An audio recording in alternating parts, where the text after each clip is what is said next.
Now let's add some more test cases. So what I'm gonna do after we have executed successfully executed the bank manager login test.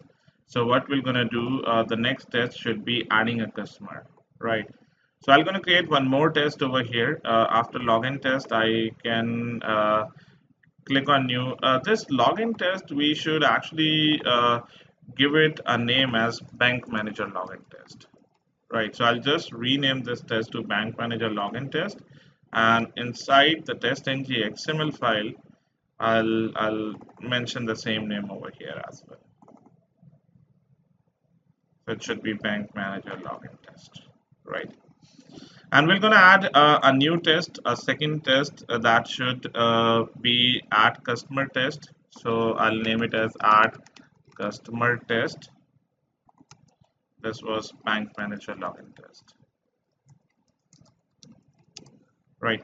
And I'm gonna create a class with the name add customer test, right? So copy this and create a new class over here with the name add customer test, right? So in this test, there will be a method that says public void add customer. So this will be at the rate test, right? My test case. And this test where we actually need to add this data, the first name, last name, and the postcode, right? So this data we should actually be reading from the Excel file, right? So we need to implement data provider like the way we have already seen in our Selenium course in test.ng, right? Where we actually use data providers, right? So we'll be implementing the same thing. So what I'm gonna do, I'll first gonna add data provider equal to get data. So this get data method we actually need to create over here, which will gonna say public object two-dimensional array get data, and this will be our data provider at the rate data provider. Right now we are going to design it in a simple way, but later on we're gonna add some more logics over here, right? So this data provider will actually gonna contain three columns at the moment, right? Like the first name, last name, and the postcode. So I'm gonna mention string first name, string last name, and string postcode, right? Three columns over here. And I'll be opening up my Excel sheet now. So in the Excel sheet, what I'm gonna do,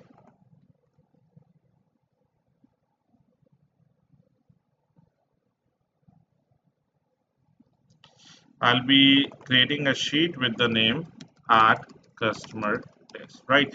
So the logic that we're going to follow over here, whatever name that we are actually going to give to our test case, the same name will be given to our sheet, right? So here, the sheet we're going to have column like first name, last name, and the postcode, right? So let's say the first name I'm giving over here as Raman, the last name as Aurora, and the postcode as a something like this, right? And I'm gonna save this sheet, right?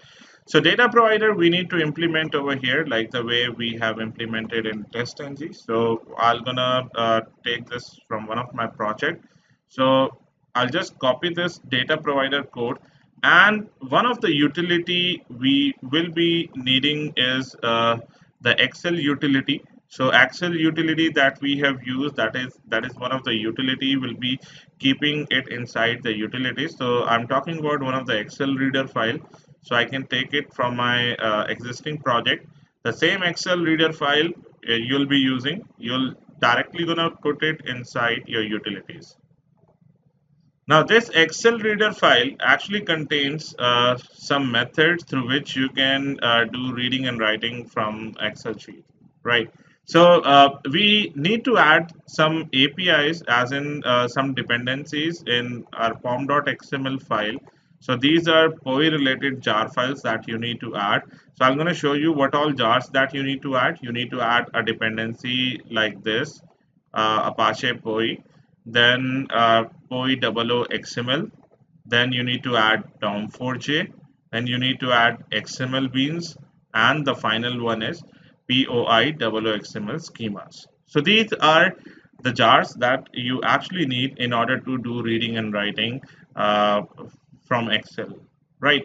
And I'm gonna go to my base class. I'll first load this Excel file. So this Excel file, Excel reader file, has actually got a constructor. This class has got a constructor that accepts the path of your Excel file, right? So that it should load, it can load the path using the file input stream and pass the file input stream in XSSF workbook class. So this XSSF workbook is actually used for the latest Excel formats, that is .xlsx, right? So what I'll do, I'll go to my base class and I'll load my Excel sheet first. I'll say public static Excel reader Excel equal to new Excel reader, and I'm gonna give the path of my Excel reader over here. First we'll import this Excel reader from the utilities package, and path, how will we be giving the path? The same way like system.get property, and this is again inside SRC test resources, and after that it should not be properties, it should be where we have actually kept the Excel file. So we have kept the Excel file and the resources. We have a folder Excel and then test data.xlsx. So I'm gonna give the folder name as Excel and the file name is test data.xlsx. Right, so we have loaded the Excel sheet, and now we can call these methods for Excel. Let's see, we need to extend our test base class over here so that the Excel reference can come over here. Right, sheet name, we're going to create a variable sheet name over here, and sheet name we're going to pass it as the sheet is name is the same as the class name, right? So it will actually going to read the row count and the column count, and we're going to add it into the object two-dimensional array for rows and columns, right? So this is the logic that is written for data provider. What it will actually going to do, it will start reading the data from the row 2. So if we take a look at our Excel sheet, so our data starts from the row second. So data starts from the row second. It will actually start reading the data from row 2 till the row count, right? The loop, how this loop actually going to work, it starts from row number 2 and less than equal to the row count. So if the row count is 2, it will just going to read the data from this particular row, right? And then the columns, it starts from 0. So this is the first, this is the 0th column. We are treating it as a 0th column, and it actually runs less than the column count, right? So it will gonna read the data for 0, 1 and 2 columns. So first this loop will gonna run, right? Now here the data will be stored in a form of data 0, 0. The first data we need to store in data 0, 0. So column is 0 at the moment, right? Column is 0. And if I give row number over here, row number is 2 at the moment. So 2 minus 2 is equal to 0. So the first data will be stored at data 0, 0. Like this is how we parameterize data in TestNG. If you have already gone through my TestNG lectures in the Selenium course, you must be familiar with the parameterization concept, right? So data 0, 0 will gonna hold the very first data, that is the first name, and then we're gonna get the data using one of the Excel method, get cell data, which will get the sheet name. Sheet name is add customer test, the column number is 0, the row number is 2. It should get this data and store it inside data 0, 0. Then the columns will be incremented. Next time it will be 0, 1. It will read this data. Then 02, it will read this data. And then the rows will be incremented. So right now there are only one row, so it will not increment further. And it will read the data from this particular sheet and this particular row only. And then we are passing the same data to the add customer method over here, the test over here, with the help of data provider, right? So what all total columns that we have over here, we need to add all these columns in a form of parameters to this method, right, to the add customer method. So once we are done with this, we can now uh, write the code for finding the elements and then doing send keys and reading the data from the Excel sheet. So very first thing, when we go to this page, we need to click on add customer button to so that we can see these things. As in, if we click on bank manager login, these things won't show up automatically. You need to click on add customer button. So first we need to click on add customer button. So I'll be saying driver dot find element by dot css selector, and we're going to take it from or dot get property, and we'll take the property of add customer button. We have already taken the locator for add customer button, and we'll say dot click. And after this, after clicking, we need to do send keys for 3 times and then again click. So I'll just copy this and I'll say dot send keys. Right, first we need to enter first name, and we need it 3 times. First name, then the last name, and then the postcode. Last name and the postcode. Right, so this will be first name, this will be the last name, and this will be postcode. So add customer button, again, this is also add customer, this is also add customer. So I can, instead of add customer, I'll name it as add button, right? So we're going to give this locators in our OR properties. So I'll say first name, then last name, then postcode, and then add button equal to this. And in my test, I'll say add button equal to this. Add button dot click, right? So let's take the locators for these elements. So first name, I'll right click over here, say inspect element, and let's see what is the locator for it. So it should be input. This is an input element, right? So I'm gonna say input. Then we can use ng model over here. Ng model equal to f name. So this gives us one unique locator. So this is for the first name, right? Then for the last name, again inspect this element. So last name is just L name, same input, ng model n name. So I'll just copy this. It is L name. Again, let's see, the third one is also input box, and here it's post cd, ng model post cd, right? And then we have add customer button. So button type equal to submit. Let's see.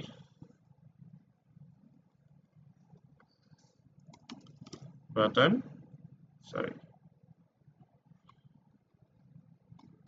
type equal to submit. Yes, we got this. Right, and I'll paste it over here. So this is how we have created our second test, right? Now let's make sure it works fine. So I'll again go to test.ng XML, right click and say run as test.ng suite, and we're going to make sure the data is read from the Excel sheet.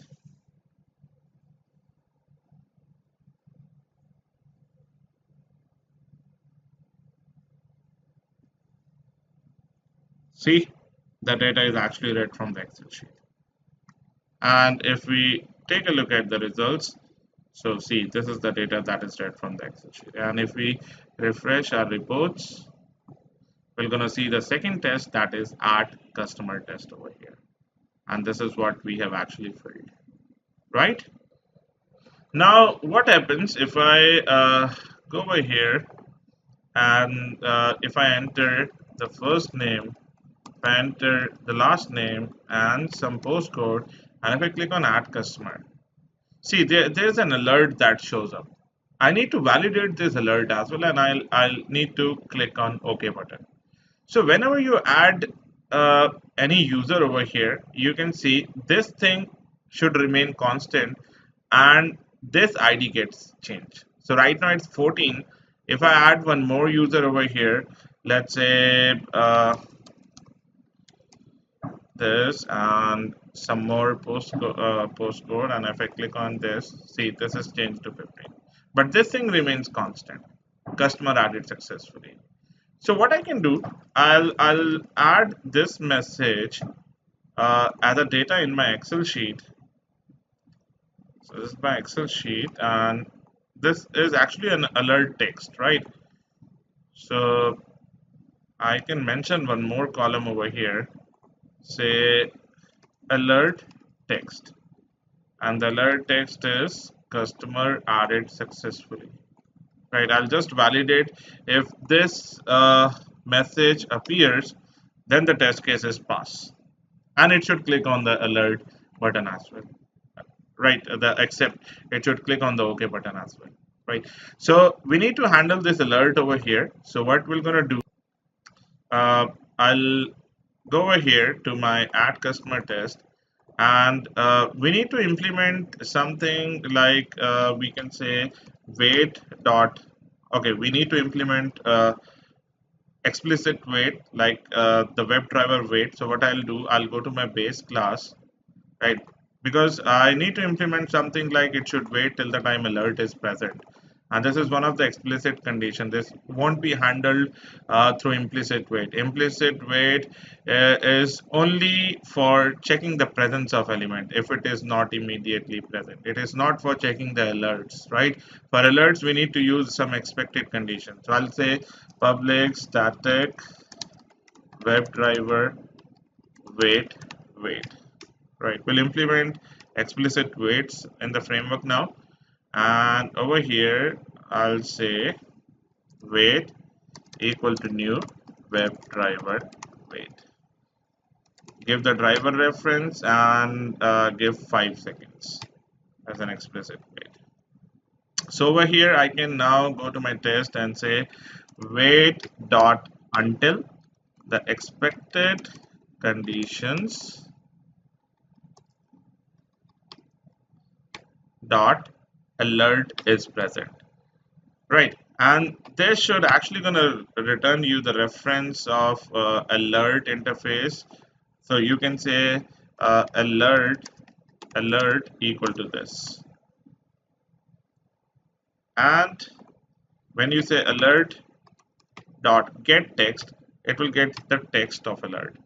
And you can say alert dot get text dot contains. So if this contains alert text, so string alert, because we've added another column, right? So if it contains alert text, then we can add up an assertion over here. Assert dot, again assert true, right? It will be a boolean condition. So it will check, because contains will going to return you a boolean value. So if it contains the alert text that is successfully like customer added successfully, if get text contains that particular thing, then it should pass the test, otherwise it should fail the test. And once it contains, then it should say alert dot accept. It should click on the OK button, right? So let's put a sleep over here for a few seconds just to validate it clicks on alert or not. Later on we're gonna remove this sleep. So I'll right click, say run as test ng suite, and let's make sure both the tests get successfully executed.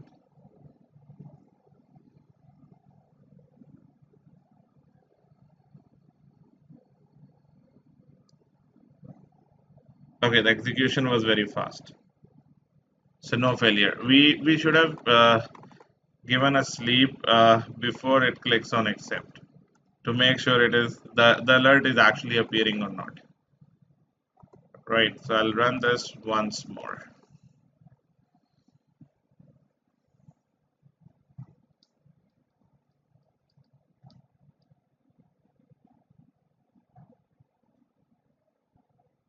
See, alert shows up. And then it clicks on OK, and then it should quit. Right? So both test gets executed successfully. Right? This is what is read from the Excel sheet. So now we can remove the sleep as it is not required at the time of execution. Right? So this is how we have designed our second test case, that is the add customer test.